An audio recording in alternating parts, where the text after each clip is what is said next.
여러분, 오늘 본문의 베드로는 아주 특별한 질문을 하고 있습니다. 굉장히 실제적인 사람이요 실용적인 인간의 질문입니다. 그리고 아주 심각합니다. 우리는 다 버렸습니다. 예수님, 직업도 버렸고 가정도 버렸고 시간도 젊음도 다 버렸습니다. 이제 주님을 위해서 다 버리고 주님만 따라가고 있는데 무엇을 얻겠습니까? 이렇게 예수님께 빅딜을 하고 있습니다.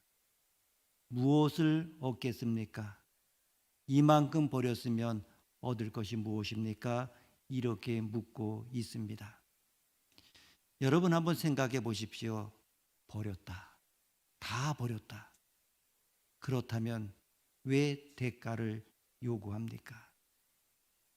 뭘 버렸으면 이제 뭘 얻겠습니까? 라고 하는 그 생각까지 없어야 되는 것 아닙니까? 뭘 얻을까 하는 생각까지 다 지워버려야 버린 것이 아닙니까? 이런 생각을 가지고 있는 한 버린 것은 아닙니다.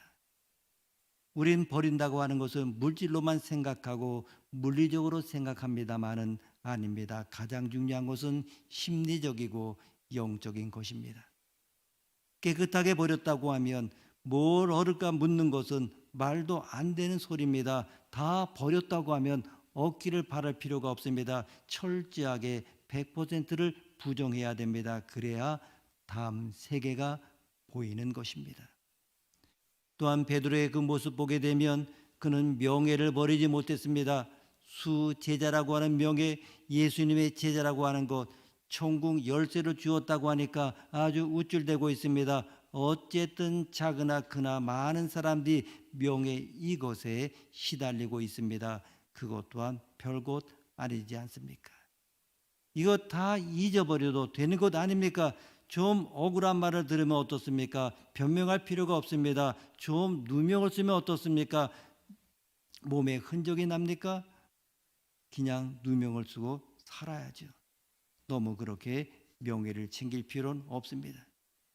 그것도 점점 더 어려워진 이야기입니다만은 정말 자기의 가치관도 버려야 됩니다. 베드로 생각합니다. 아마도 그럴 것입니다. 예수가 메시아요. 그리고 이스라엘을 회복할 자요. 이 메시아가 왔으니 예수는 나라를 회복할 것이고 이스라엘의 영광이 될 때 내가 옆에 앉을 것이다.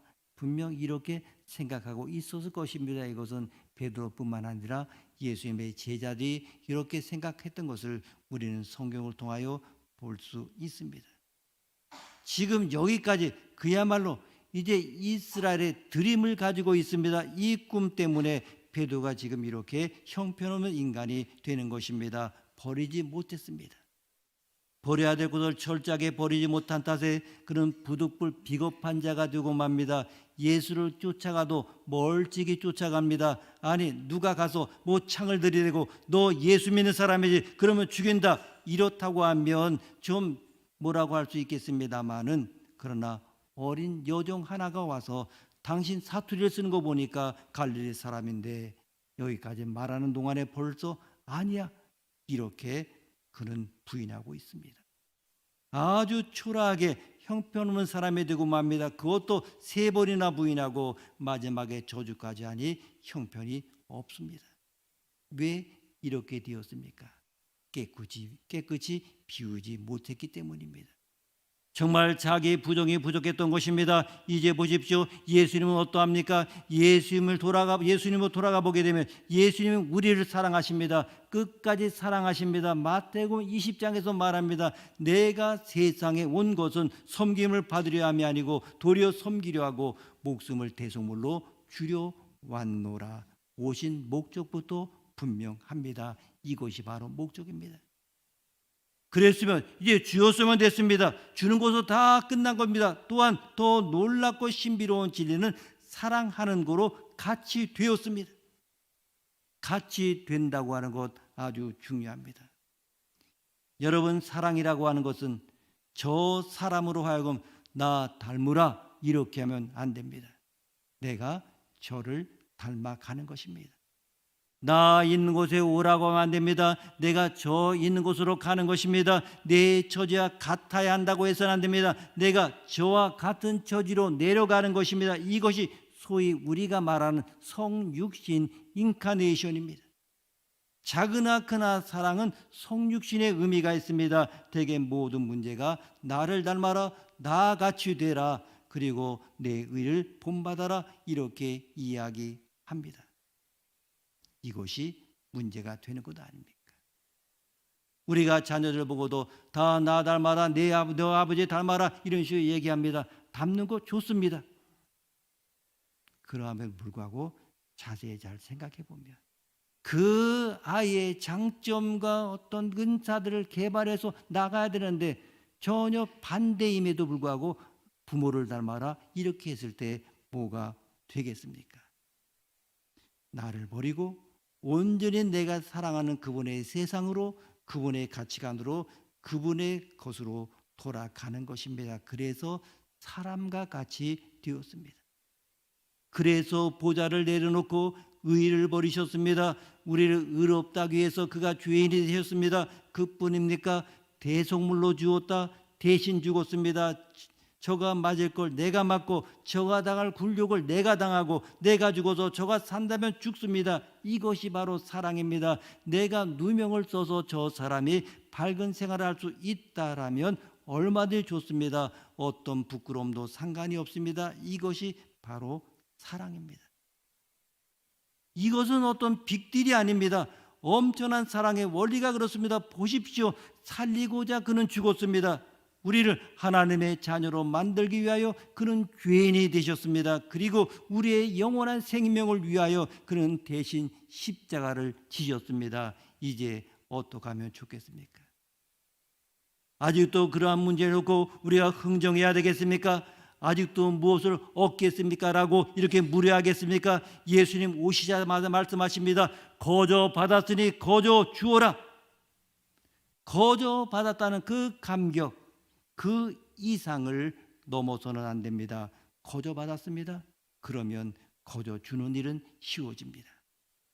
엄청난 사랑을 받았습니다. 이 자체로 우리는 만족하며 살아야 하는 것입니다. 우리가 잘 아는 복음성가 가운데 좀 오래된 것입니다마는 이런 가사가 있습니다. 오 주님 같은 친구 없도다. 저 천국 없으면 난 어떻게 하나.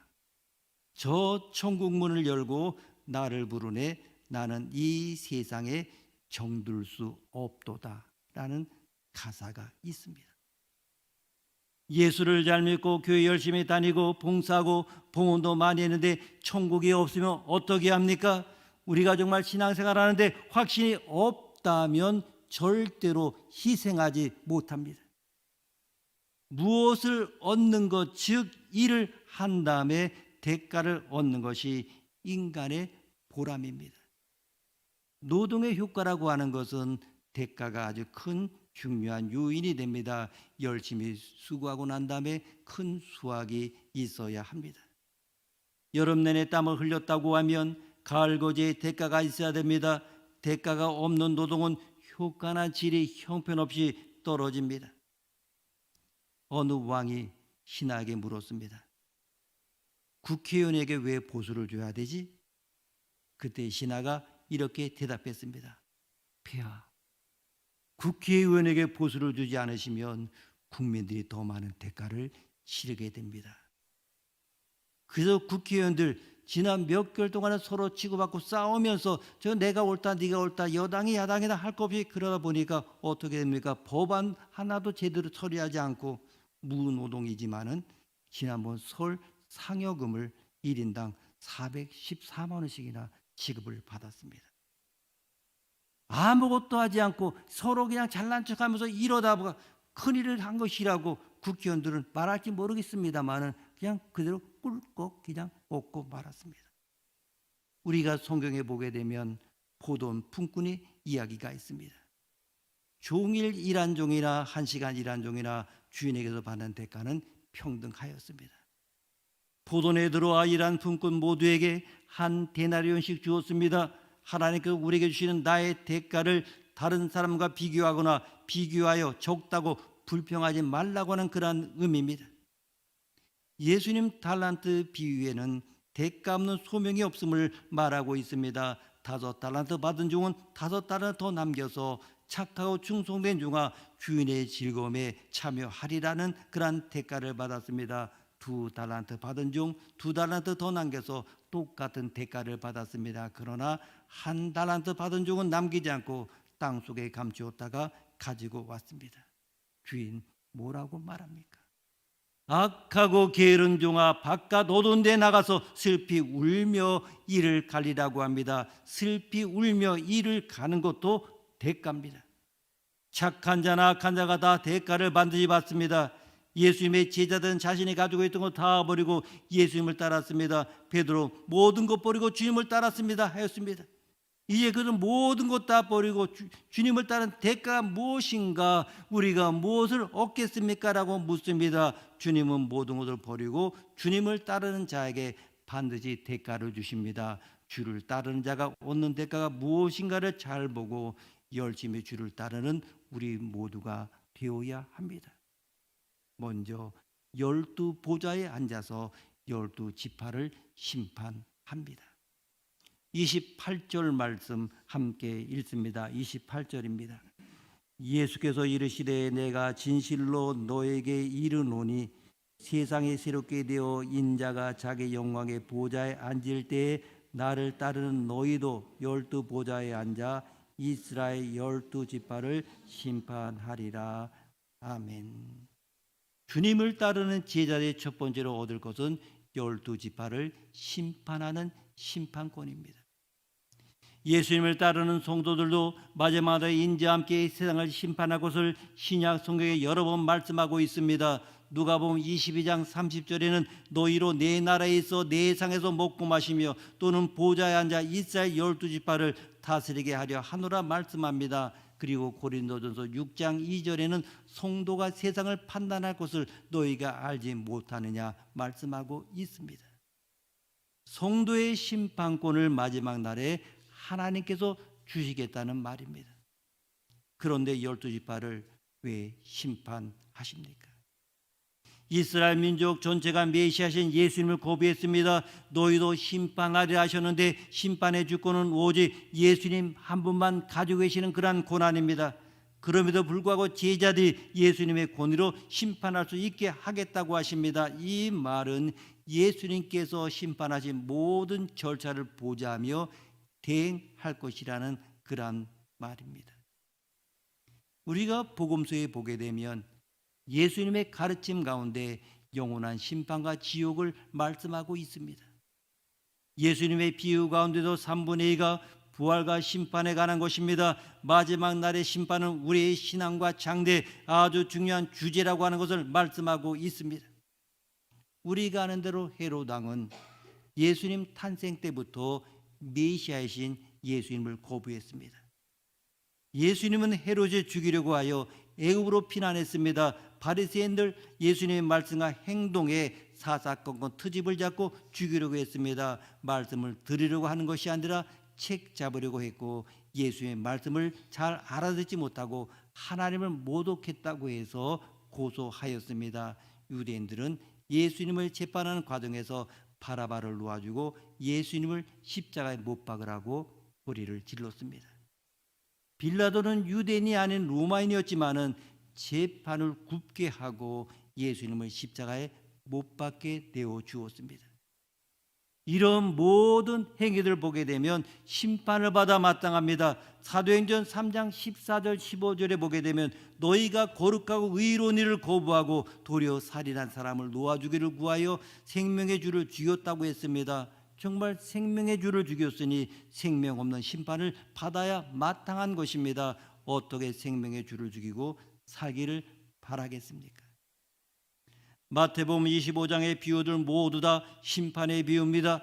열처녀의 비유를 보게 되면 기름을 준비하지 못한 미련한 5처녀에게는 너희들을 알지 못한다고 심판하였습니다. 마지막 날에 하나님은 양은 오른쪽에 염소는 왼편에 나누실 것입니다. 최후의 심판이 어떠한 것인지를 의미합니다.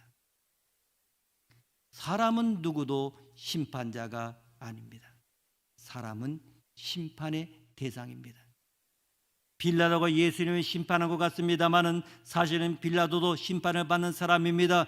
화가 혼토르스트의 가야바 앞에 예수님이라는 그림이 있습니다. 그 그림을 자세히 보게 되면 대제사장 가야바가 예수님을 심판하는 것 같습니다마는 그의 얼굴에는 초조한 빛이 역력합니다.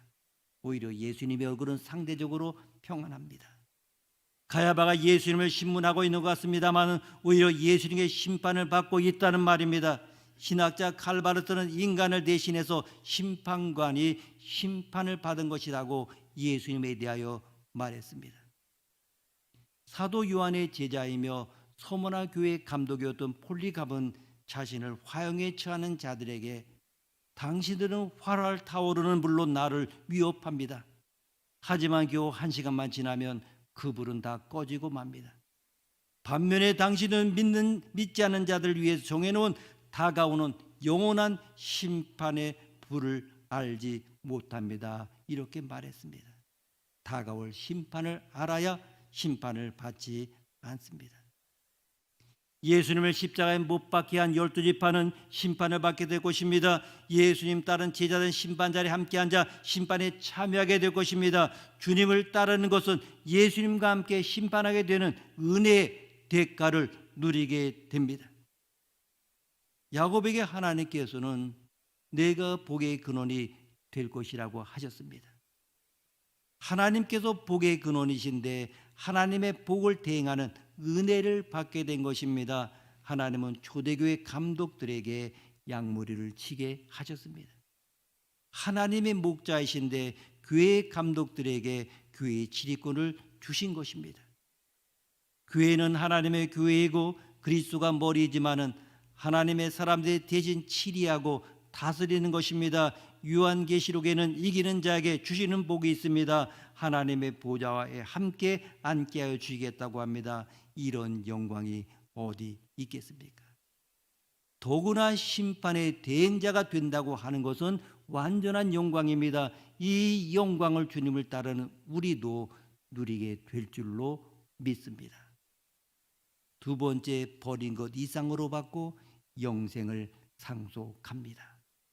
29절 말씀 함께 읽습니다. 29절입니다. 또 내 이름을 위하여 집이나 형제나 자매나 부모나 자식이나 전토를 벌인 자마다 여러 배를 받고 또 영생을 상속하리라. 아멘.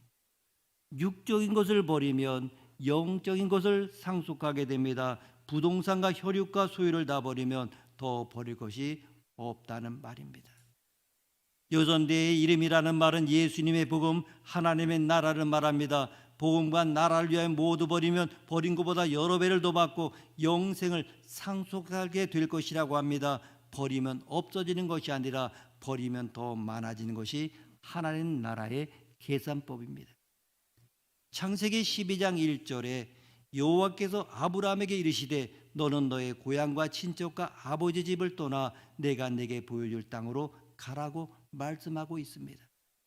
고향, 친척, 아버지 집을 떠나라고 하는 것은 삼중으로 포기하라는 말입니다. 하나님은 포기하는 아브라함에게 큰 민족을 이루게 하시고 이름을 창대하게 하시고 복이 될 것이라고 하셨습니다. 하나님의 사람은 버린 이상으로 얻게 될 것입니다. 아브라함이 다 버리고 떠나고 난 다음에 하나님은 더 많고 큰 것을 주셨습니다. 그래서 아브라함은 주실 것을 알았기에 창세기 15장 1절에 하나님께서 아브라함아 이렇게 부르셨는데 2절에서 아브라함이 뭐라고 얘기하냐면 주 여호와여 무엇을 내게 주시려 하나이까 이렇게 대답하고 있습니다.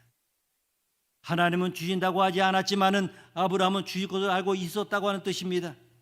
예수님은 이 어머니와 동생들이 밖에 기다리고 있다는 소식을 들었습니다. 그때 예수님 뭐라고 말씀하십니까? 누가 내 어머니며 내 동생들이냐? 하늘에 계신 내 아버지의 뜻대로 하는 자가 형제요 자매요 어머니라 이렇게 말씀하십니다.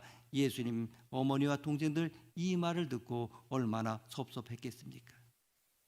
예수님은 복음 전파를 위해서 육적인 모든 것을 버리셨습니다. 버리면 여러 배를 받는다고 하는 것은 문자적으로 100배를 받는다고 하는 말입니다. 그리고 영생을 상속받습니다. 모든 것 버리고 주님을 따르는 사람들은 이 생에서는 물질적 배가를 얻게 되고 내세에서는 영생의 복을 받게 되는 것입니다. 윌리엄 캐리는 인도에서 복음을 전한 영국 선교사입니다. 캐리는 개신교 현대 선교의 아버지라고 이렇게 불립니다. 그는 리빙스턴을 아프리카에 파송하고 토마스를 한국에 파송한 런던 선교회를 설립을 하였습니다. 그는 하나님께 대한 중심이 대단하였습니다. 그러나 그 대가를 보게 되면 아주 혹독했습니다. 풍토와 환경이 열악하여 고생의 말이 아니었습니다. 정부의 관료주의와 매일 씨름해야 했습니다. 아내가 먼저 세상을 떠나고 자녀들도 잃었습니다. 그런 상황에서도 그는 41년간 한 번도 영국에 돌아가지 않았습니다. 세상에서 많은 것을 잃었지만은 영생을 상속하는 복을 누린 것입니다. 열심히 일한 대가는 미래에 받게 되지만 게으름의 대가는 지금 당장 받는다는 말이 있습니다. 우리가 그리스도를 믿는 자가 되고 그리스도를 위하여 일하는 자가 된 대가는 현재도 육적인 복을 받지만은 미래의 영생의 소망으로 이루어지는 것입니다. 정말 에덴 동산에서 선악과를 따먹고 죄를 지은 인간에게 하나님은 생명나무 열매도 따먹고 영생할까 하노라 이렇게 하시면서 먹지 못하게 하시고 영생도 하지 못하게 하셨습니다. 예수님을 따르고 자신을 버린 자는 그를 믿는 자마다 멸망치 않고 영생을 얻게 하려 하심이라고 영생을 보장하십니다. 하나를 얻으려면 다른 하나를 버려야 합니다. 버리지 않고는 바꿀 수 없고 죽지 않고는 다시 살아날 수 없습니다. 신앙적인 뿐만 아니라 실제로 잘 버리는 것이 바로 지혜입니다. 어떤 이가 말하기를 행복한 삶의 조건은 자신이 가진 것을 버리는 것이다라고 했습니다. 사실입니다. 한번 버려보십시오. 그때부터 행복한 삶이 시작이 됩니다. 제비 이야기입니다. 아빠 제비와 아기 제비가 얘기를 나누고 있습니다. 아빠, 저 아까운 집을 버리고 정말 떠나야 하는 거예요? 아기 제비의 말을 듣고 아빠 제비가 남쪽을 바라보며 말했습니다. 소유에 집착하다가 강남 땅을 놓치고 얼어 죽은 제비도 있다는 것을 알아야 한다. 버리는 것이 사는 길입니다. 버리는 것이 영생을 얻는 길입니다.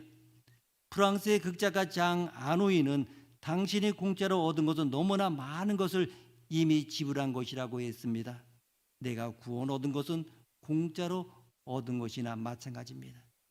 내가 나의 구원을 위하여 한 것이 아무것도 없습니다. 그러나 그리스도께서 엄청난 대가를 이미 지불한 것입니다. 그리스도의 대가로 우리가 영생을 얻었습니다.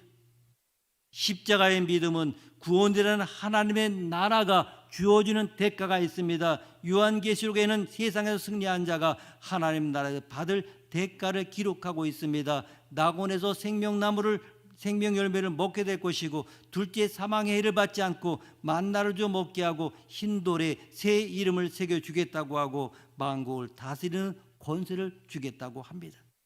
흰 옷을 입히며 그 이름을 생명책에서 지우지 않겠다고 합니다. 하나님의 성전의 기둥이 되겠다고 했습니다. 하나님의 보좌에 함께 앉게 하여 주겠다고 했습니다. 예수를 믿고 하나님의 나라를 얻는 자에게는 이런 엄청난 대가가 주어집니다. 예수를 믿지 않은 자도 대가가 있습니다. 영원히 꺼지지 않은 불못에서 이를 갈며 슬피 울고 끝이 없는 고통 속에 살게 되는 대가가 주어집니다. 여러분, 값을 지불하지 않고 공짜로 바라는 마음은 그것은 미신입니다. 적어도 예수 그리스도를 위하여 참 믿음을 위하여 영생을 위하여 대가를 지불해야 됩니다. 독일 개신교회 목사인 디트리트 보네포는 히틀러 암살계획에 가담하여 1945년 4월에 미군이 진출하기 직전에 처형을 당했습니다. 그는 제자도의 대가라는 그의 책에서 십자가가 사라진 은혜는 값싼 은혜라고 했습니다. 값을 지불하지 않고 아디랑 가운데서 예수 믿기를 바라는 사람에 대하여 값싼 은혜라고 하는 그런 말을 썼습니다. 여러분, 그리스도와 함께 고난을 당하고 그리스도를 위하여 의를 위하여 고난을 당하게 될 때 그리스도와 함께 영광을 누리게 됩니다.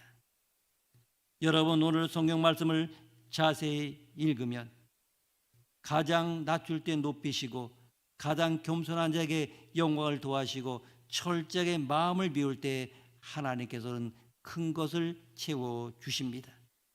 맨 나중된 사람, 맨 나중에 처져 있는 바로 그 사람을 맨 먼저 된 자로 높이시는 것이 주님의 뜻입니다. 그래서 우리 그리스도인은 순교합니다. 순교가 최고의 영광입니다. 순교는 희생이 아닙니다. 영광입니다. 순교 다음에 무엇을 얻을 것인가는 신경 쓰는 것이 아닙니다. 순교 자체가 영광입니다. 이것을 우리는 늘 기억해야 합니다. 여러분, 뭐 변변치도 않은 일 좀 해놓고서 너무 대가를 달라고 하지 마십시오. 주여 무엇을 얻겠습니까? 뭘 더 바랍니까? 그저 하나님의 자녀된 것, 죄사함 받은 것, 오늘까지 받은 은혜면 충분합니다. 더 바랄 것이 없습니다. 그리고 우리에게 하늘나라를 약속해 주신 것, 이제 더 바랄 것이 없습니다. 예수님의 십자가의 대가로 영생을 얻게 된 우리는 감사하며 따르는 자가 되어야 합니다.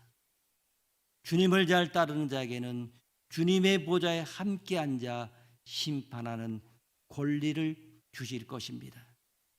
하나님과 더불어 영원히 살게 되는 영생을 상속하는 복을 누리게 될 것입니다. 마음을 다하여 주님을 잘 따릅시다. 그래야 영생의 복을 누리는 우리 모두가 되기를 원합니다. 기도하시겠습니다. 하나님 아버지, 우리를 위하여 오시고 우리를 위하여 십자가를 지시고 우리를 위하여 생명을 버리신 주를 믿고 주를 따르면서도 아직 우리는 무엇인가 얻고자 하는 생각이 앞서서 살아가는 목적마저 흔들릴 때가 많은 저희들입니다. 그리고 늘 비겁하게 후회 속에 살아가고 있습니다. 불쌍히 여겨주시고 이제부터 남은 생은 아무 보상도 아무 대가도 바라지 않는 그런 깨끗한 마음으로 받은 바로 충분합니다. 받은 바로 만족합니다 하는, 그리고 그리스도인으로서 받는 모든 고난을 감사하는 마음으로 은사로 받을 수 있는 주님의 사람들 되게 하여 주옵소서. 예수님의 이름으로 기도드립니다. 아멘.